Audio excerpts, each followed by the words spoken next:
Hey everyone, and welcome to another episode of the 2.5 Salesman. I'm your host Mario, together with my co-host Noam, where we dissect sales and revenue with today's sales and revenue leaders.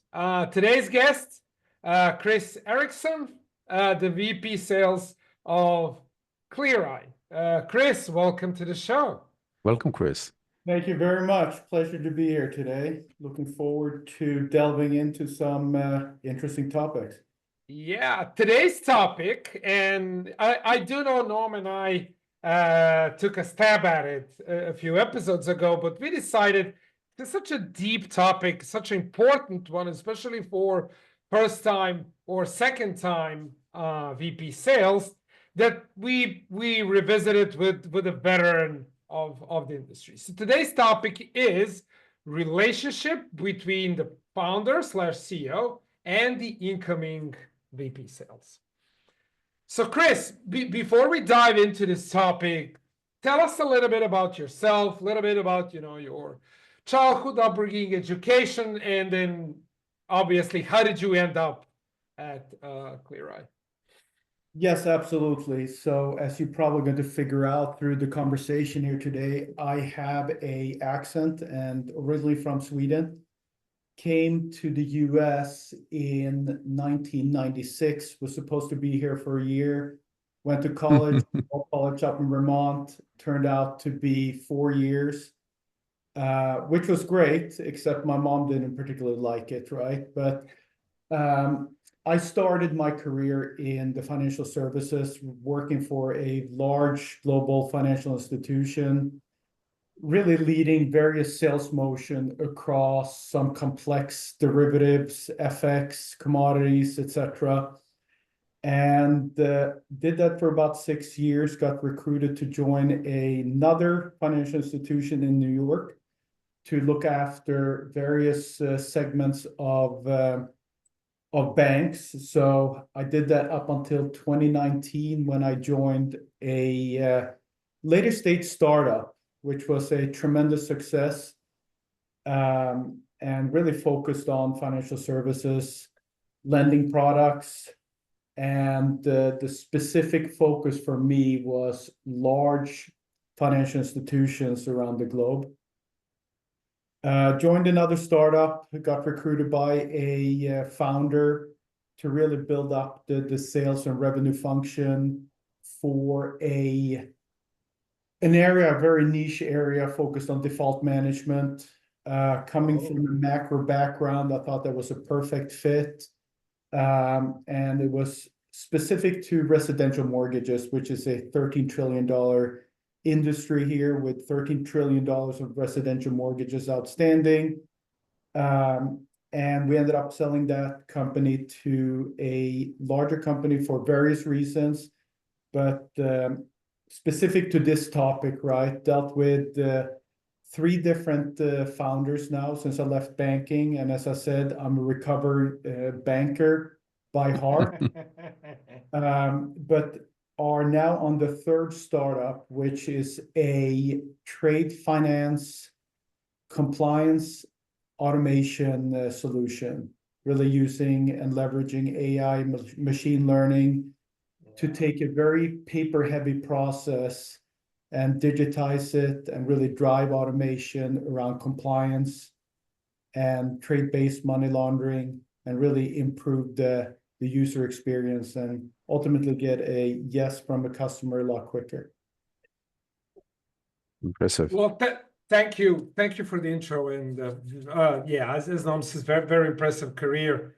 Glad to have you with us here on the 2.5 Salesman podcast. So let's dive into the topic. One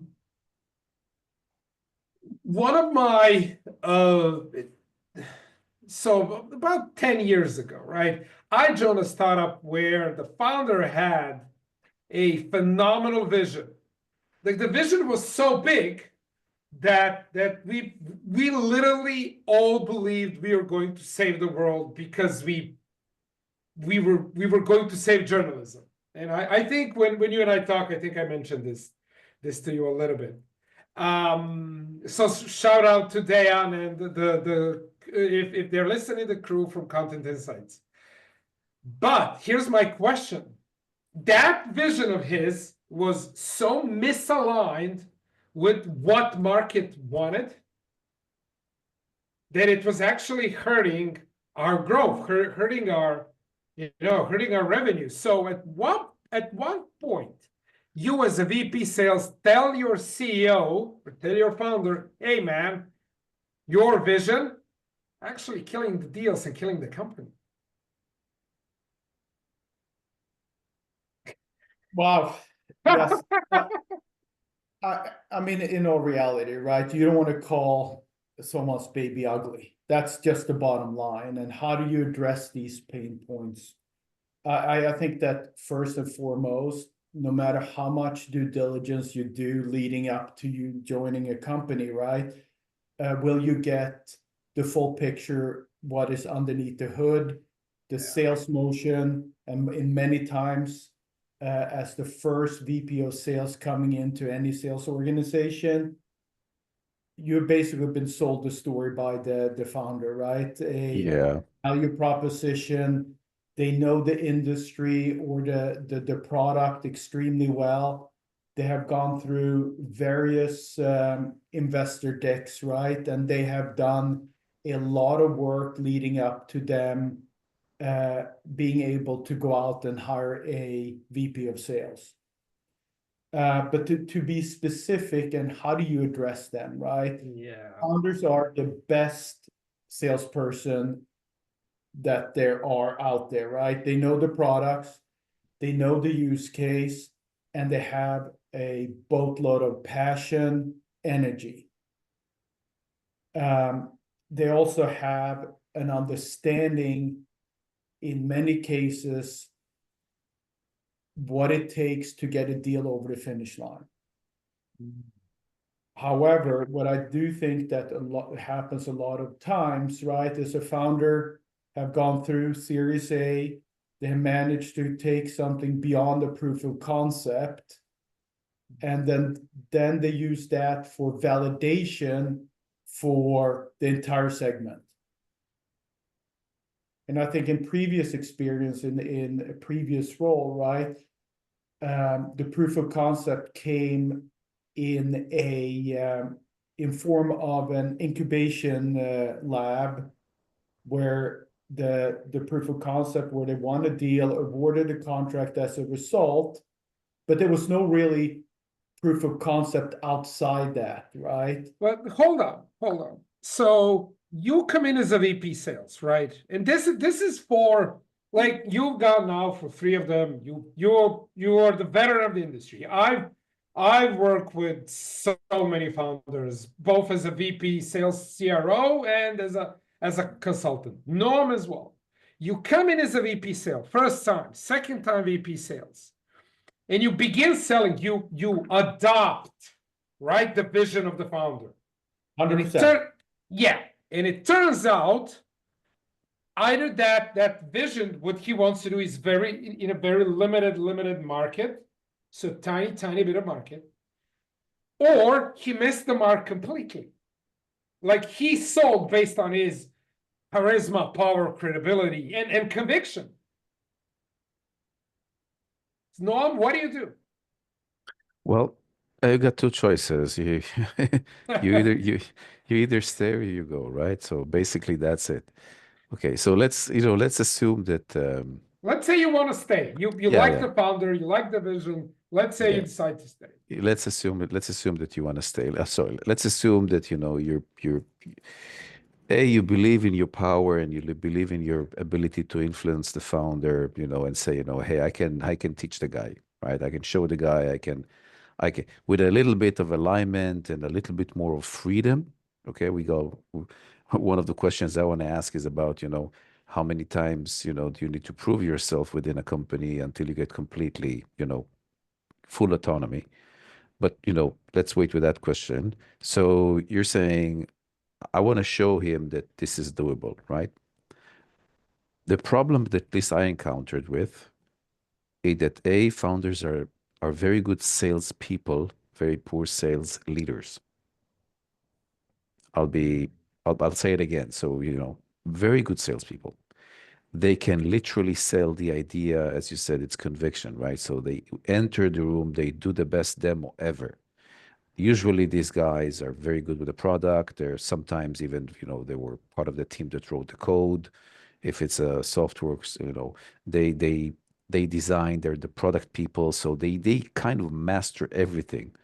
They know the colors of the wires within the devices.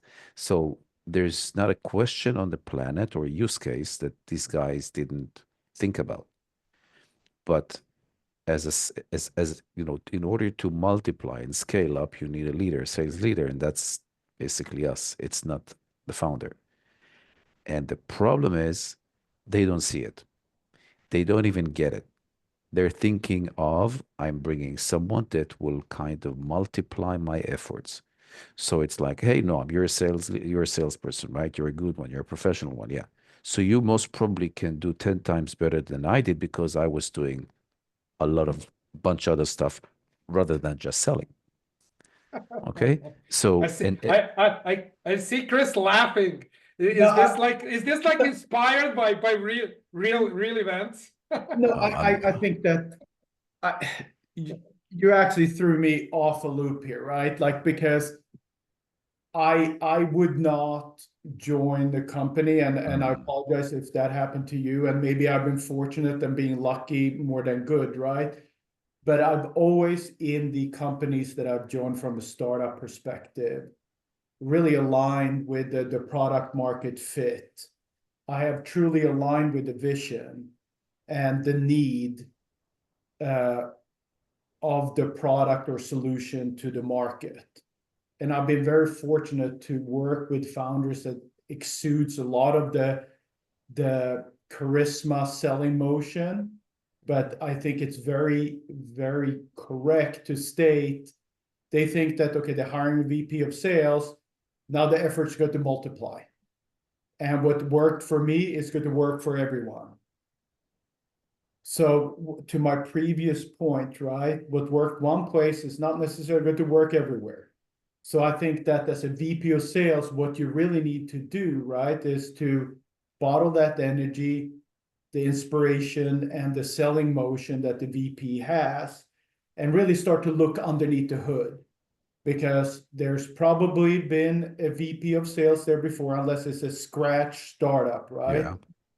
And go into detail on the pipeline, what is in there, what has worked, talk to product, what is that the customer want to see? Because to your point, right, you can't go to the founder and say 2 days in, hey, hold on a second, your selling motion is not working. It is actually killing momentum. Not that I personally have seen that. I've actually been extremely inspired myself and basically said, where do I find I've seen it. Yeah, me too. Yeah.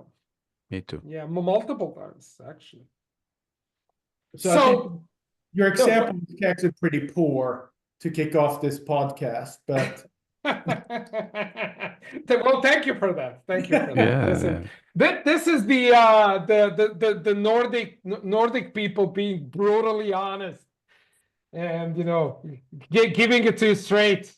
No, I think, to be honest, right? Like, how do you take the vision, the passion, because there's a lot of passion here, right? Oh, and that is undoubtedly obviously driven around any startup or earlier stage company.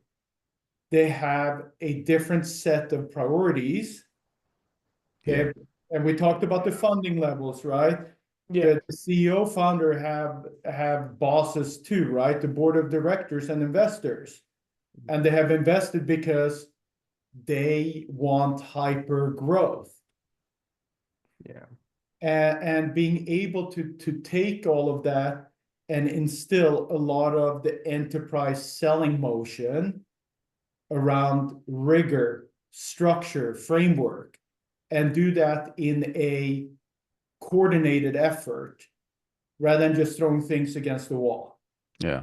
Yeah. That is the hard part, because a lot of the founders, they're going to say, okay, where are the results? You've been there for 5 minutes. Why haven't you closed the deal?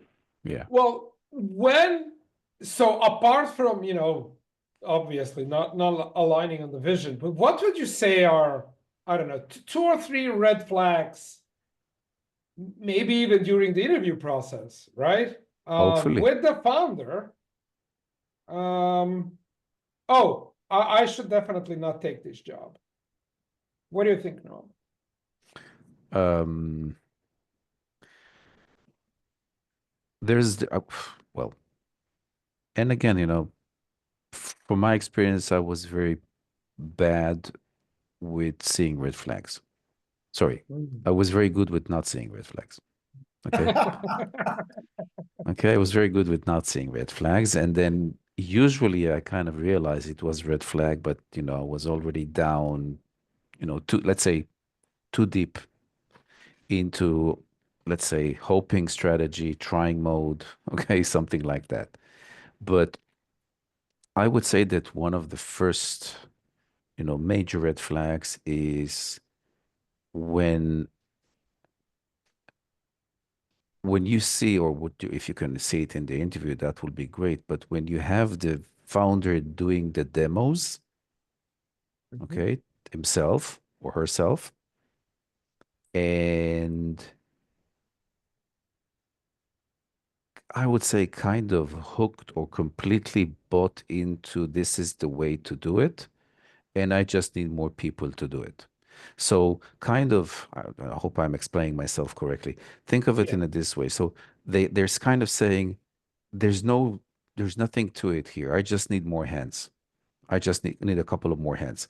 So they don't even see that, if you want a 10 exit, 100 exit, 1K exit, you have to put in processes and you have to put in framework and you have to put an entire structure into it. And the only thing they see, I just need an extra pair of hands. I can't do it at all at the same time. And my investors at this point are pushing me really hard. And this is for me the biggest red flag. And this also kind of, I think, resonates with what Chris, you said. You're already here for 5 minutes. Where's my next deal? Yeah, and some of the red flags for me, right, is do you believe in the product? And that is both good and bad, right? Because I can willingly admit I don't understand all of the various components of technology. I don't Yeah. necessarily understand the use case. So it's good and bad, but I do think that having validation of the total addressable wallet that you are fixing and not having an answer to that is a massive red flag. Yeah. And then another aspect that I think is key here is obviously around the product market fit and the ecosystem that you are selling into. And is it a saturated market? And one thing I learned firsthand, right, which was a massive red flag, can you actually operate in the ecosystem? Will a disruptive force being able to connect into various areas? So I think that those comes to mind to me. But the other one where I've seen tremendous success, right, is it's a lot easier to sell things that is free, but that is not really an enterprise motion, right? Because there's high implementation cost, high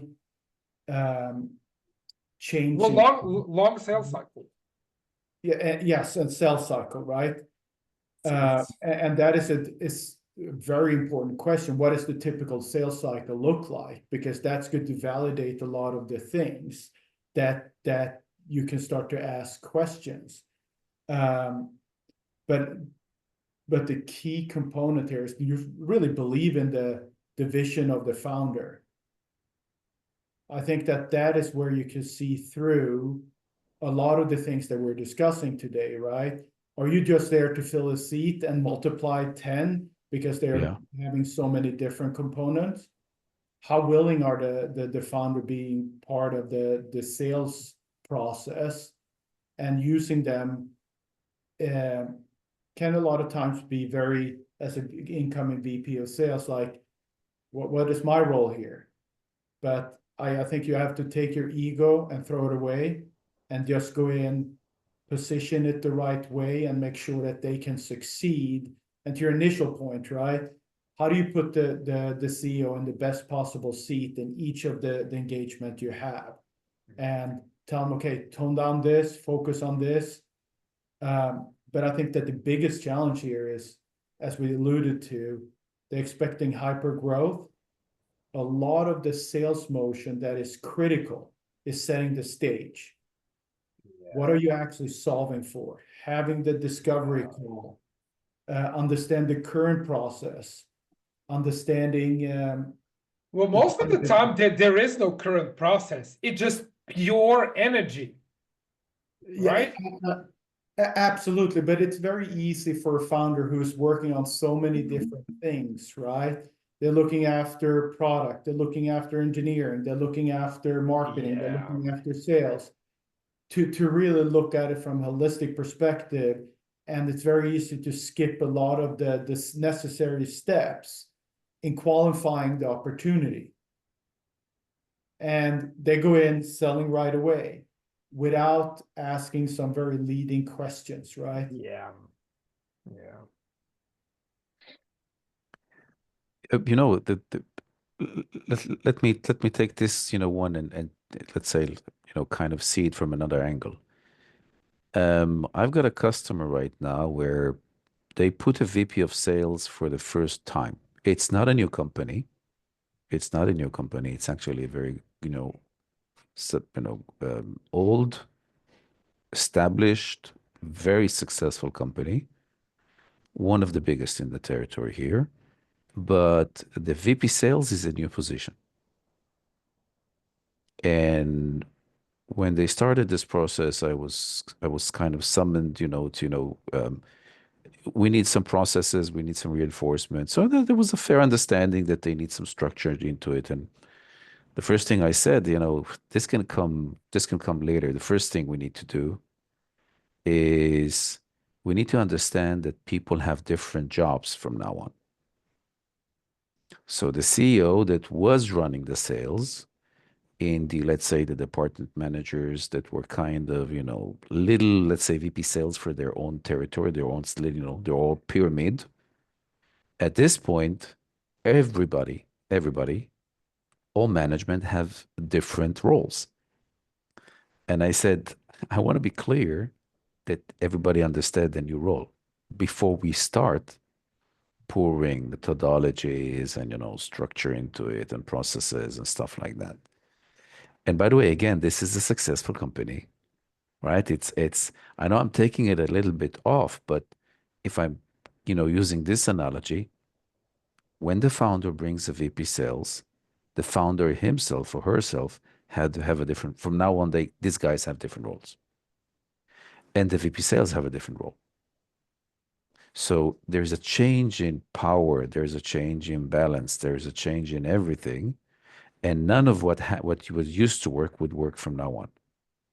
And I want to take it from this angle, moving forward. Then this is why for me, this is where everything starts, either to boom, boost like crazy, or can the founder change? Can the founder change? Can the founder understand? Because it's not just about letting sales go, right? No, that's a different thing. He just stops doing it, right? It's about his change of mindset, right? This is what you're getting at, right? Yeah. So let's give an example. We can ask a question here. What would you do when a founder doesn't let go and he wants to join every call that he sees as a strategic client? So I understand that. So the let's say the simple thing to say would, sir, ma'am, or whatever, we need to talk about it. There's no necessity. You'll be in every call, blah, blah, blah, and so on. But this is a red flag for someone that doesn't understand their new role. You're not here to join every call. So you see, not letting go kind of demonstrate that the person himself or herself didn't transform into the new them. You see where I'm getting? I mean, yeah, yes, absolutely. I mean, it's very difficult for a founder, and again, I haven't been in that seat. It's obviously very hard to let go.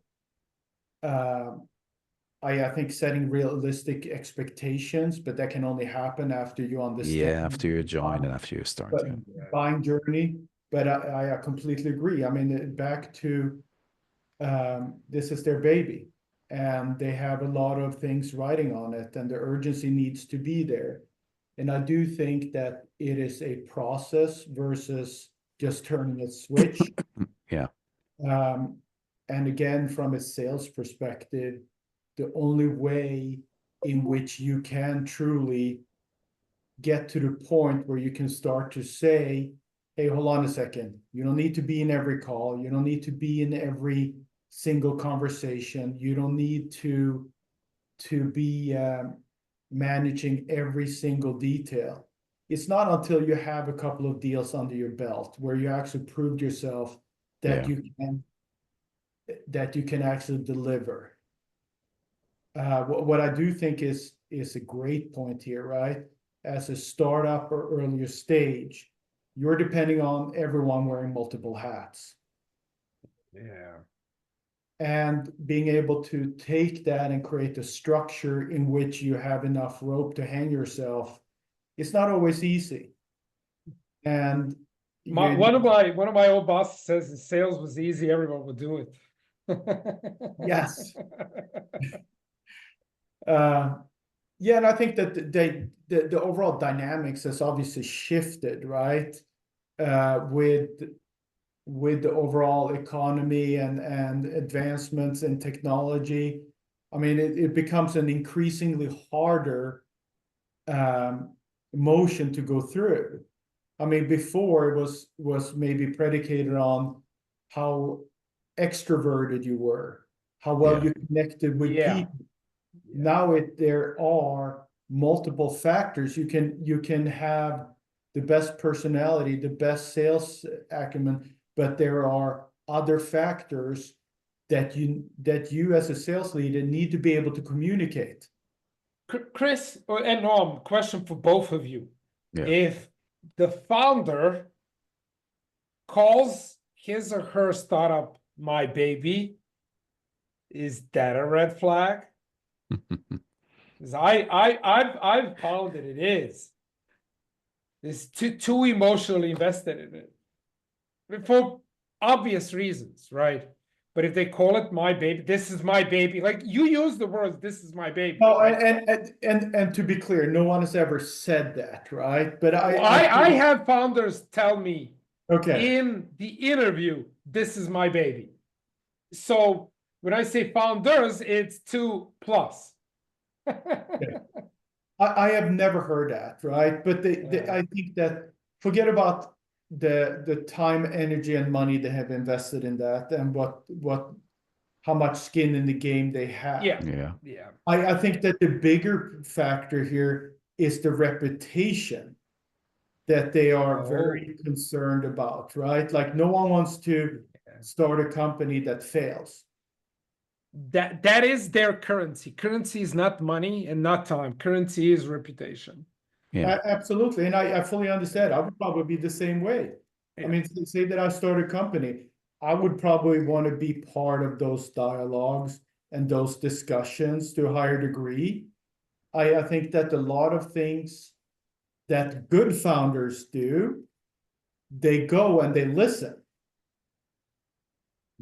They go into the meeting and don't take over the room. They just sit there and listen to the specific feedback, and that's back to the discovery meeting, how important those are. And really engage more on how can I help you open XYZ door? Is there anyone I can connect you to? Should we use someone at the board? And operate under those circumstances. I've seen that being very effective. Yeah. Yeah. And it's almost like you have to have a But level of intuitiveness in terms of pulling them in, because going blank or disappearing is not a good look or work. They want this to be is very much involved. this is very interesting, man. I've seen my fair share of European founders who do not use their board members to open doors. But this is a completely different topic. I just want to comment. While US founders will squeeze dry everyone from the network. just just an observation. Just like difference between the mentalities of European. This is a good topic, Noam. European founders versus US founders. All right. Wow, that is a heavy topic. That's a very heavy Yeah. topic. Yeah. So, Chris, what do you think? And again, you did have 3 startups. Norm and I, we consulted, we worked with founders, and a little bit wider experience. But what do you think about the founder gets the VP sales in, but then it turns out the founder has been selling just based on either charisma or sheer force energy, doesn't know anything about sales. So what do you think it's more dangerous? The founder that doesn't know sales, or the one who thinks they know everything? When I say everything, I mean everything. Everything about sales, everything about the industry, everything about the market. What do you think about this? Well, these are difficult questions, right? I think that what is more dangerous, right, is not aligning on the process and not getting to the point in which you really define the objective of each of the engagement, not doing the homework, not having all of the value proposition down. I think that is more dangerous. Like going in and shooting from the hip is never going to work.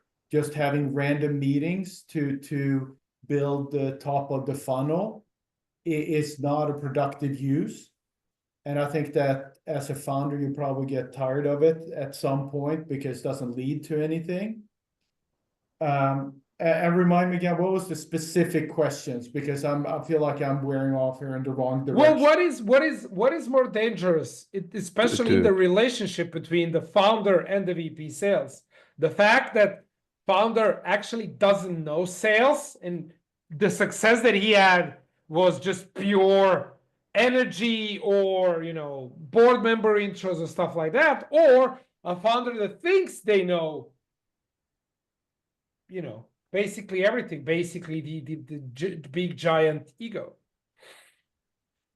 Yeah, I've been very fortunate. So I haven't really dealt with founders that have big, massive egos. That was more when I was in banking, right? Where it's all about the hierarchy and Yeah. But I think that from a startup perspective, I again, there is a lot of notion, and I think that you both alluded to it, right? Is that selling part is easy. Just go in and open a door, and then the rest is happening after that. There goes a lot more into it. But I think that the most dangerous thing, right? Because every founder who hires their first VP of sales is most likely going to look at 2 things. One, do they like the person? Yeah.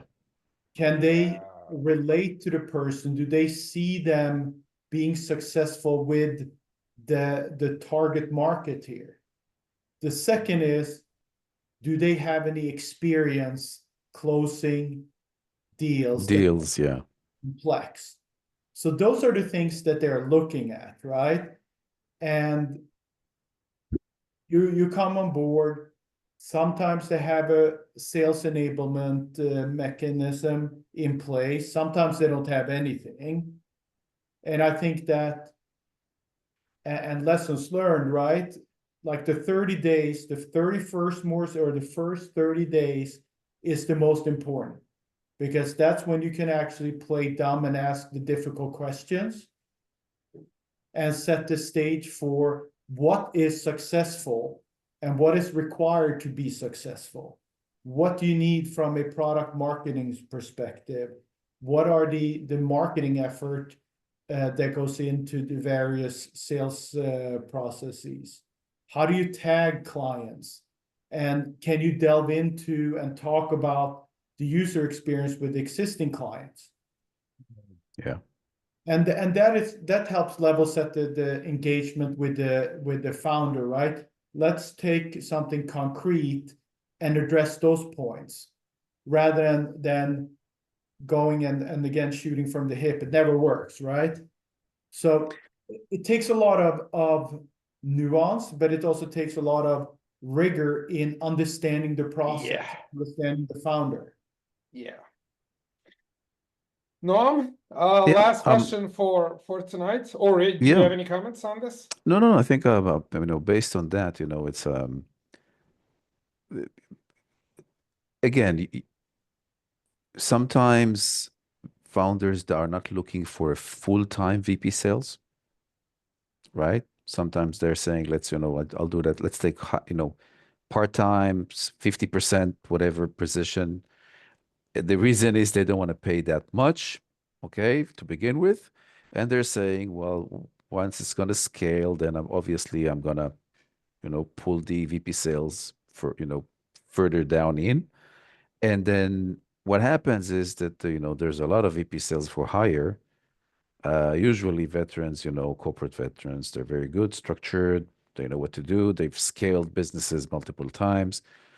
And then what happens is that they're working part-time for several companies. Now, I've done this, Mario, you've done this as well. Yeah. Chris, I can imagine that, this is kind of part of the trade that we're all in.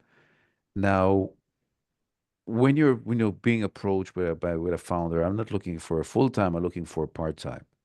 Is this a recipe for success or is this a recipe for disaster? I think I could just, frankly, the Yeah. response from me, if that was brought to my attention, would be, okay, you have no doubt, or you have doubt in my capabilities. Hmm. You're going to take it this way. Okay. Yeah, I'm definitely taking it that way, because being successful on an enterprise perspective can't be a hobby. It cannot be a halftime because you invest your heart and soul into the process. And you need to not only understand the intricacies of the product, but also understand when do you pull in the right people at the right time. You need to be able to have those conversations basically 24 hours a day, depending on what the client needs, right? And I started at 8 o'clock, it's 12 now. Let me Yeah, go to my other sorry, I'm job. off. They call me Doesn't next work. Monday. And it just, to me, shows that the company is not, or the founder is serious about this, or they have doubt. I mean, it can't be a hobby. I mean, you Yeah, don't good point. a critical component of a company and do it half the day, right? You need to do it. It needs to be in the DNA in order for you to be able to scale. So to me, I would just say, sorry, this is not for me, right? I can't do something half-baked unless I had another side gig, right? But sure enough, I'm not going to be successful. I love this, the way you take it. It's basically if you're doing this with multiple companies, then you're ensuring your own salary and you're ensuring your own wealth, which is good. I'm not saying it's bad, but my thinking is that you're kind of tend to think as a corporate person that says, everybody knows their game, everybody knows what they need to do. So I can do this from Monday to Friday half day, and then the next half day, I'm not going to answer this phone, I'm going to answer this phone, and that's fine.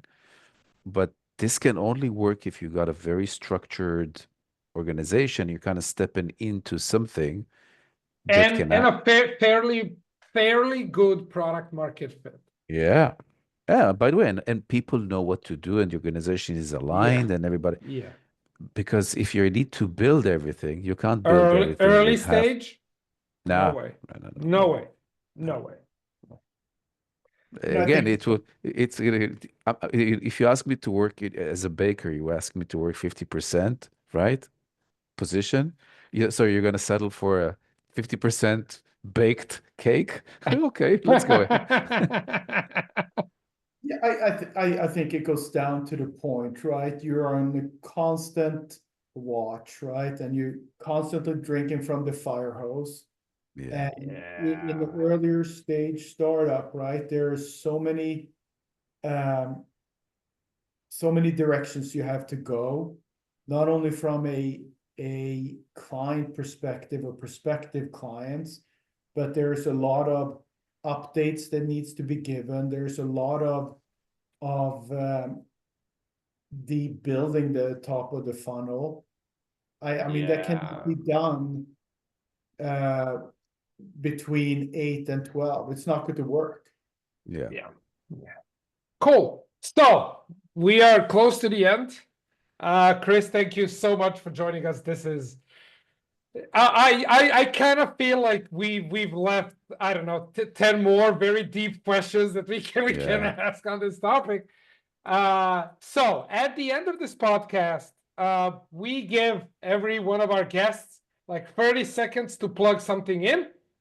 So if you're hiring, if you have some initiative that is kind of, dear to you, 30-second plug away, and we will sign it off. Well, you never gave me an opportunity for a plug here. No, I think that the key point, right, in this is obviously not talking bad about any of the founders I've had. I've been extremely fortunate, a lot of inspiration and a lot of drive, and being able to take that and just make yourself a better person in front of clients is key. Don't have a plug. Never been a person who plugs anything. That's fine. All good. All I could say, if you have any questions, feel free to reach out. Happy to guide anyone in any direction.